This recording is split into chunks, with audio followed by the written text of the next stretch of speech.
გამარჯობა. გამარჯობა. ეხლა მაინტერესებს შენი აზრი იმაზე უბრალოდ ჩაუწიე. ეხლა გესმის? ხო, მოკლედ შენ ამბობ რომ დიდი აფეთქება კი არა და იესომდე არაფერი არ იყო, ხო, კი არა და ღმერთამდე რა. აი, უბრალოდ მაინტერესებს სანამ ღმერთი სამყაროს შექმნიდა შენი აზრით, იქამდე აი უბრალოდ იჯდა და არაფერს არ აკეთებდა? აუ გიხვეწები ტელევიზორს დაუწიეთ ხო და გეტყვი. ბოლომდე მაქვს დაწეული ძმა. გათიშე რა უხმამის. აი, ნახე ისა ოთო. ჯდომა ხო იცი რომ ეს სამყაროში შესაძლებელი ნიშან-თვისება ჯდომა არის, მაინც ნახე როგორი რაღაც იცი, აი საყდარზე ჯდომა არის, მაინც მატერიალური მახასიათებელი რა. ღმერთი არამატერიალური შეიძლება ვერ იჯდება. იმიტომ რომ ხო ხვდები ანუ არ არის. აი სიტყვაზე ნუ გავეკიდებით ერთმანეთს უბრალოდ ალეგორიულად.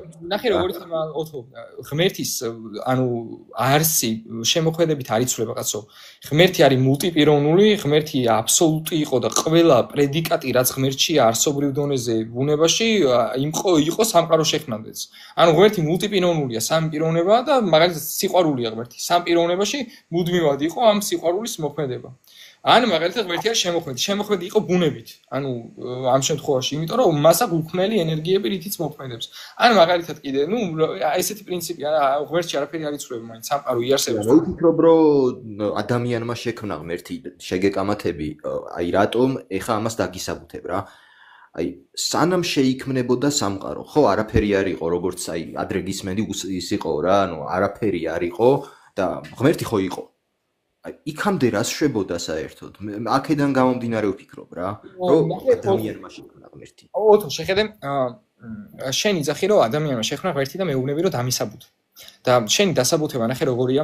კითხვა. შენი დასაბუთება კი არა, მეკითხები ახეთ მისვა კითხვას. თუ სამყაროს დასაწყისი თუ აქვს, მაშინ სამყარომდე ღმერთი რას აკეთებდა? კითხვა არის შენი დასაბუთება და მაგ კითხვაზე გიპასუხე. ღმერთი არის მარადიული, კაცო, ღმერთი სამყაროსთან არაფერს შუაში არ არის პრაქტიკულად, ანუ სუბსტანციური სხვაობა მაგ ფენომენს შორის, ანუ ღმერთი არის პიროვნული, აბსოლუტური ბუნების მქონე, ანუ წმინდა აქტუალობა, სუფთა აქტუალობა. ანუ მუდმივად, ასე ვთქვათ, შემოქმედი, მუდმივი სიყვარული, მუდმივი სიკეთე. ანუ ეს ღმერთში სულ იყო, ანუ ღმერთს სამყარო არ ჭირდება. მიხვდი, ანუ არაფერში არ ჭირდება აბსოლუტურად. აბსოლუტურად არაფერში არ ჭირდება. სამყარო შექმნის მიზეზი არის ქმნილების სიყვარული, მეტი არაფერი. ღმერთს უყვარდა, უნდა და თავისი ქმნილებას ისეთივე ბედნიერი ემყოფებიან, როგორც თვითონ არის, ვსო მორჩა. ასე რომ და ერთი კითხვა შენ ამბობ, რომ ანუ ამ ლაივში არა, მაგრამ წინა ლაივში ან იქამდე შევამჩნიე ესეთი რაღაც, რომ აი სიცრუეა მუსლიმ რელიგია ისლამი. ხო, გამახსენე. ისლამი და თუ ისლამურ სწავლებასაც დავუჯერებთ რა, ანუ ხო არსებობს ისლამური სწავლება, ესე ყურანი, როგორც ბიბლია. მუჰამედი კი არა და ალაჰი იყო იესოს მამა, ანუ მამა ღმერთი რა. არა. ხო არის მამა ღმერთი, ძე ღმერთი და სულიწმინდა და მამა ღმერთს ოთო, ყურანში კატეგორიულად აღზალულია ეგ, ანუ ღმერთი მამა არ არის არავისი არანაირი გაგებით. ანუ ყურანში ალაჰი, ქრისტე არის წარმოდგენილი როგორც ჩვეულებრივი ერთ-ერთი ღმერთის წინასწარმეტყვი. და მეტი არაფერი და მამობა პირიქით კატეგორიულად აღზალულია. ანუ ალაჰი არავის მამა არ არის, ეგ ყურანში პირდაპირ წერია სიტყვით სურაში. შესაბამისად არა, ანუ ეს სრულიად კონტრადიქტორულია რა. ანუ რეალურად ხო. სიცრუეა ქრისტიანობის გარდა საერთოდ ყველა მსოფლმხედველობა, რასაც ანუ ამ შემთხვევაში ობიექტურ სიმართლესთან აქვს, ანუ მაგ კატეგორიაში პრეტენზია მაგას გულისხმობ. მე როგორც ვიცი, ქრისტე იყო ყველაზე დიდი დემოკრატი, ანუ საერთოდ თუ ანუ მე არა ვარ დარწმუნებული ახლა რომ ერთი არსებობს რა მაგაში დარწმუნებული არ ვარ მაგრამ თუ არსებობს და თუ ქრისტე მართლა არსებობდა როგორც გვასწავლის ქრისტიანული რელიგია ქრისტე ყველაზე დიდი დემოკრატი და ლიბერალი იყო არა რატო არ ხარ დარწმუნებული რომ ისა რა ქვია ღმერთი არსებობს როცა ღმერთი არის აუცილებელი არსება ანუ თუ რო არ არსებობდეს ვერაფერი ვერ იარსებებდა აუცილებელია რომ იარსებოს, იმიტომ რომ ადამიანებმა ერთმანეთი არ შევჭამოთ და არ დავხოცოთ. აი მოდი ოთო, ნახე, რატომ არის ერთმანეთის შეჭმა ცუდი? ამიხსენი ღმერთის გარეშე. ნახე, აი მაგალითად, რატო არის ძალადობა ცუდი? ან სიტყვაზე გაუპატიურება, ან რამე სხვა. ეს ყველაფერი ცუდი. გაუპატიურება, ანუ რელიგიურად ცოდვაა, მაგრამ ისე ამორალია. ადამიანს არ უნდა შენთან სექსი, შენ გეხარ აძალებ და არა, ოთო, სხვა რაღაც გეკითხები. ანუ ნუ ამიღწერ პროცესს, სიღრმეებში არ ჩახვიდე, გეკითხები, რატომ არის ობიექტურად ცუდი. აი წარმოიდგინე, რატო გეუბნები. იმიტომ რომ ძალადობაა და იმიტომ. ძალადობა რატო არის ცუდი? ანუ უსასრულო პრესუპოზიციების ფალასში არ წახვიდე, სხვა რაღაც გეკითხება, აი კითხოს ერთხელაც დაგისვამ, ბოლომდე მომისმენე და მიხვდები რას ეკითხებ. ნახე, ძალადობა ცუდია სიტყვაზე ეგ თეზისი ავიღოთ, ეხლა სხვადასხვა თემებზე რო არ ვილაპარაკოთ, ლაივი არ დამიბლოკოს. ძალადობა ცუდია, ამბობს ოთო. გამოჩნდა ადამიანი, რომელიც გეუბნება, რომ ძალადობა კარგია. ამ შემთხვევაში შენი და იმ ადამიანის გონების მიღმა თუ ობიექტური ტრანსცენდენტალური სტანდარტი არ არსებობს, უბრალოდ შენი აზრი არის მისი აზრის წინააღმდეგ. ანუ რატო ხარ შენ ობიექტურად, მაგრამ აი რას გულისხმობ აღიხსნე, ნახე? შაურმა არის გემრიელი, მე გეუბნები, ნეო. და ოთო შენ რო არის უგემური. და ბიჭო, ბაზარი არა, ანუ არც ერთი არ ვართ მართლები, ანუ ეგ არის სუბიექტური საკითხი რა. შენ არ მოგწონს, მე მომწონს, ანუ შეფარდებითი აქვს სიმართლე. ანუ ორივე რაღაც დონეზე მაგრამ ძალადობასთან მიმართებაში ხა სულ რო ვიღაც გამოვიდეს, აი ვიღაც გამოვიდა და გვეუბნება რომ ძალადობა კარგია, ჩვენ ვეთქვით ესეთ რაღაცას რომ არა.